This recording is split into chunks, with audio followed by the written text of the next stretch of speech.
Sir கண்டிப்பா இன்னைக்கு இருக்கக்கூடிய யங்ஸ்டர்ஸ்க்கு வந்து நெறைய பேருக்கு வந்து ஆன்டர்பிரினர் ஆகணும். ஏதோ ஒரு பிசினஸ் பண்ணணும்னு சொல்லிட்டு எண்ணம் இருக்கும்.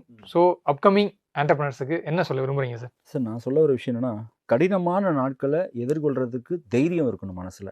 அது இருந்தா தான் முடியும். இப்போ ஒரு எக்ஸாம்பிளுக்கு நம்ம இந்த உடம்பு ஸ்ட்ராங்கா கை ஸ்ட்ராங் ஆகும்னு வச்சுக்கோங்களேன். ஒரு ஆள போட்டுட்டு கை அப்படியே அமுத்தி, அமுத்தி, அமுத்தி விட்டுட்டே இருந்தா நம்ம கை ஸ்ட்ராங் ஆயிடுமா? ஒரு மசாஜ் பண்ணா ஸ்ட்ராங் ஆயிடுமா? முடியாது. இல்ல சும்மா வச்சிருந்தா ஸ்ட்ராங் ஆயிடுமா? முடியாது. நம்ம ஒரு ஒரு ஜிம்ல போய் ஒரு ஒர்க் அவுட் பண்ணி நமக்கு அந்த கஷ்டப்பட்டா மட்டும் தான் அந்த கை வந்து ஸ்ட்ராங் ஆகும்.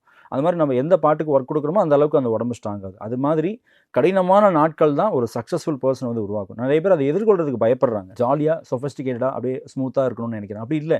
எங்களோட சக்ஸஸ்க்கு காரணமும் அந்த கடினமான நாட்கள், கடினமான கஸ்டமர்ஸ். ஒரு சில கஸ்டமர்ஸ் வந்து சாட்டிஸ்ஃபை பண்ணவே முடியாது. ஷேப் எனக்கு இது என்ன ஷேப்பு?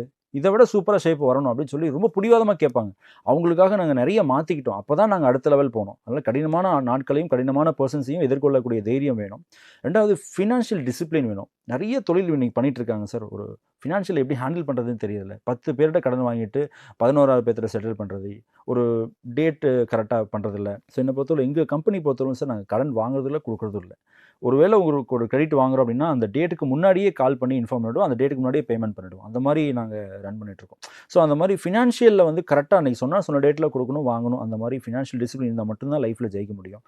அது ஒரு விஷயம். 3வது வந்து கனவுகள் பெருசா இருக்கணும். உழைப்பு கனவுகள விட பெருசா இருக்கணும். இது இருந்தா நிச்சயமா ஜெயிச்சிடலாம்.